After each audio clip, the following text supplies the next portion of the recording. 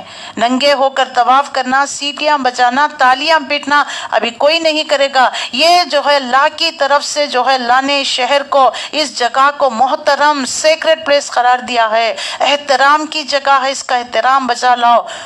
اس کا dress code ہے، تم احرام پہنے بغیر ایک قدم بھی نہیں جا سکتے، اور جیسے تم احرام باندھ لیتے ہو کچھ شرط تم پر عائد ہو جاتی ہے۔ ایک ہی نعرہ، لبیک اللہم لبیک لا شریک لک لبیک ان الحمد والنعمت لک والملک لا شریک لک۔ کسی ہری ٹہنی کو نہیں توڑتے، قتل و غارت گری نہیں، خوشبو نہیں لگاتے، اللہ اکبر، کتنی پابندیاں، بال نہیں توڑتے، ناخن نہیں کاٹتے، لیکن انسانوں کے قتل کرتے ہو تم۔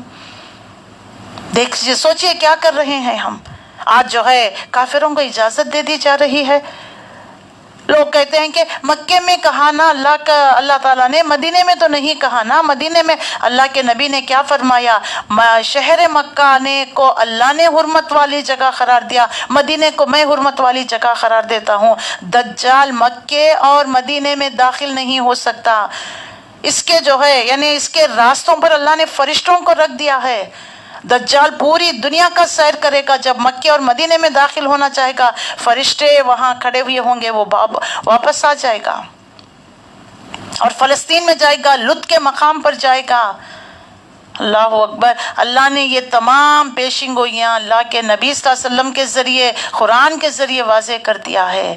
آج وہ پیشین گوئیاں سچ ہو رہی ہیں، پھر بھی آنکھ بند کر اندھوں، بہروں، گونگوں کی طرح ہم زندگی گزار رہے ہیں۔ ہمیں اپنی چودراہٹیں، اپنی کرسیاں، اپنی حکومتیں، اپنا مال، اپنا سٹیٹس، پوزیشن ہمیں بہت پیارا ہو گیا ہے۔ اللہ کا دین پامال ہو تو ہو جائے، اللہ کی گھر کی بے حرمتی ہو تو ہو جائے، ہماری بلا سے ہم تو سیف اینڈ سیکیور ہے۔ وہ جو بچے جو گولیاں کھا رہے ہیں، میزائل بم بلاسٹ ہو رہے ہیں، میزائل پھینکے جا رہے ہیں، یاد رکھ لیجئے ان کا مقام، وہ مرتبہ جو ہم گھروں میں بیٹھے ہوئے ہیں، جو بچوں کو پکڑ کر اندر لا رہے ہیں کہ کورونا وائرس آ جائے گا، فلانا وائرس اٹیک کر لے گا، مٹی میں کھیلو گے تو بیماری ہو جائے گی، بچوں کو گھروں میں لا کر جو ہے ان کو کمفرٹ زون میں منہ میں جو ہے نوالے ٹھوس رہے ہیں۔ ہمارے بچے اور ان کے بچے ایک نہیں ہے، وہ شہید ہو رہے ہیں وہاں پر۔ سبحان اللہ، اللہ نے شہادت کے لیے اس علاقے کو چن لیا، ان مردوں کو، ان عورتوں کو، ان بچے بڑے بوڑھوں کو الحمدللہ چن لیا ہے۔ کیسی ایمان کی رمق ہے، دیکھ لیجئے 1450 سال پہلے جو صحابہ میں تھی، وہی جنگ بدر کیوں نہ ہو جائے، جنگ احزاب، جنگ احد، کوئی جنگ کو اٹھا کر دیکھ لیجئے، جو جوش جو تھا آج وہی فلسطین میں بچے بچے میں دیکھنے کو ملتا ہے۔ تاریخ اپنی ہسٹری کو ریپیٹ کر رہی ہے۔ اللہ اکبر، تو پھر وہ اور ہم ایک ہی ہیں، ان کو اور ہم کو ایک ہی اجر ملے گا۔ دیکھ لیجئے کیسے ہم جو ہے فتوے لگا رہے ہیں۔ اللہ تعالیٰ واضح کرتا ہے جن کو شہادت کی نعمت ملی ہے وہ اللہ ہی کی طرف سے ہے۔ جو پیٹ بھر کر کھا کر ڈکار لے کر پیر پھیلا کر ایسیوں میں سو رہے ہیں، یہ نعمت بھی اللہ کی طرف سے ہی ہے۔ دیکھ لیجئے دونوں کا اجر برابر نہیں ہے۔ پھر جب کوئی سخت وقت تم پر آتا ہے تو تم لوگ خود اپنی فریادیں لے کر اس کی طرف دوڑتے ہو۔ آج جو بھی کسی ادیان کا ماننے والا، کرسچین، جو بدھ مت کو ماننے والا یا مشرک ہو ایور اٹ میں بھی، یا یہ آیتیں مشرکین مکہ کے لیے، سب کے لیے ہے۔ اللہ فرماتا ہے جب بھی تم پر مصیبت آتی ہے سب کے الہ گم ہو جاتے ہیں۔ وہ جو مزاروں کو جانا چھوڑ دیتے ہیں، پہلے کعبۃ اللہ جاتے ہیں۔ کتنے لوگوں کو دیکھا، ہمارے ہی ملنے والوں کی ایک تھی بچی جو ہے پتہ نہیں 6 مالا سے نیچے گر گئی، بے ہوشی کے عالم، زندہ تو ہے بے ہوش تھی۔ باپ فوری اسی رات نکل گئے کعبۃ اللہ جا کر دعائیں مانگے، عمرے پہ عمرہ کر رہے ہیں کہ بچی کو زندگی مل جائے۔ تو سب جو ہے جھوٹے معبود گم ہو جاتے ہیں، اللہ کو ہی پکارا جاتا ہے۔ تم جب کشتی میں سفر کرتے ہو، تمہاری کشتی جب بھنور میں گر جاتی ہے، طوفان میں گر جاتی ہے، تم لات، منات، عزا، حبل دیوی دیوتاؤں کو چھوڑ کر آسمان کی طرف ہاتھ نظریں اٹھا کر اللہ کو پکارنے لگتے ہو، بھول جاتے ہو احسان۔ جب اللہ خشکی پر تمہاری کشتی کو اتارتا ہے پھر ناشکرے بن جاتے ہو، پھر ان آستانوں کی طرف دوڑ کر جاتے ہیں، پیر بابا کی رحمت سے مرشد کی چادر اڑاؤ، شیخ عبد القادر جیلانی کے مزار پر، اور جاؤ خواجہ غریب النواز اجمیر شریف جاؤ، عرس ہو رہا ہے، غلے میں مال ڈالو، پتہ نہیں وہ لنگر بناؤ، غریبوں کو تقسیم۔ لوگ منتیں مرادیں مانگ کر آتے ہیں۔ بیٹی کا نکاح ہو جائے، کسی نے مجھ سے کہہ رہے تھے کہ کلاس میں نہیں آئے کیوں، تو بیٹی کا نکاح ہو جائے گا، شادی فکس ہوئے، تو میں نے منت مانگ لی تھی کہ اجمیر شریف جا کر کارپیٹس بچھاؤں گی۔ اللہ اکبر، بیٹی کی شادی اللہ نے کرایا، نظر و نیاز کسی اور نام کے چڑھا رہے ہیں۔ آپ دیکھ لیجئے، یہ ہے انسان کی، اور ایسے کوئی جاہل قسم کے نہیں، لے اچھی طرح پڑھے لکھے ڈاکٹر انہوں نے ڈاکٹری کی ہے۔ اب بتائیے ہو سکتے ہیں دنیا میں پی ایچ ڈی ڈاکٹری آپ نے کر لی ہے، لیکن علم کے اعتبار سے، دین کے اعتبار سے زیرو ہیں، جاہل ہیں آپ، اللہ کو چھوڑ کر کسی اور کو پکارتے ہو۔ اللہ اکبر۔ اللہ تعالیٰ یہاں پر مثالوں سے سمجھا رہا ہے۔ تو جب کبھی تمہیں مصیبت آ گھیرتی ہے تو تم اپنی فریادیں لے کر اللہ کی طرف دوڑتے ہو، مگر جب اللہ اس وقت کو ٹال دیتا ہے تو یہ کائک تم میں سے ایک گروہ اپنے رب کے ساتھ دوسروں کو اس مہربانی کے شکریہ میں شریک کرنے لگتا ہے۔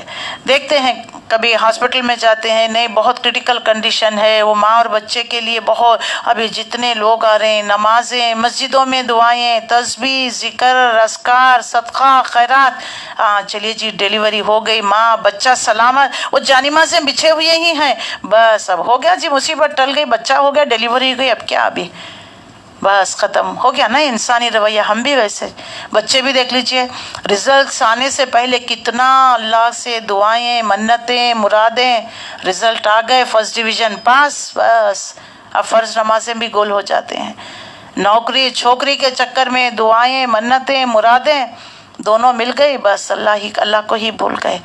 کوئی نعمت ملتی ہے تو اس کا مطلب ہے کہ اللہ کے شکر گزار بندے نہ بنے، اللہ کو چھوڑ دے، یہی ہے۔ دیکھیے نعمتوں کی ناقدری، ناشکری کا مطلب یہی ہے۔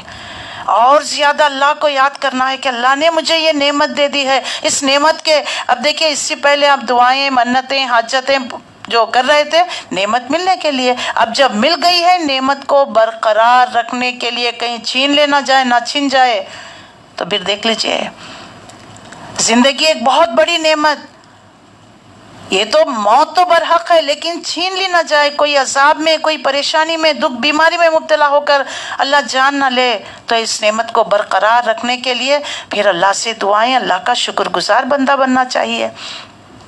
شکر اور یعنی شرک، شین را کاف سے شرک، شین کاف را سے شکر، دیکھ لیجئے انہی 3 لیٹرز کو آگے پیچھے کر دے تو کہ زمین اور آسمان کا فرق ہو جاتا ہے، شکر اور شرک۔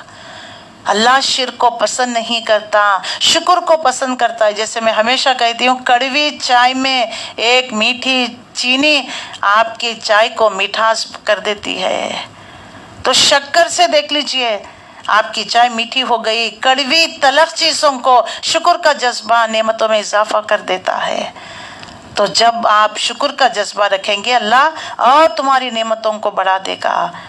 اور اللہ تعالیٰ یہاں پر اسی بات کو واضح کرتا ہے تاکہ اللہ کے احسان کی ناشکری کرے، اچھا مزے کر لو، ان قریب تمہیں معلوم ہو جائے گا۔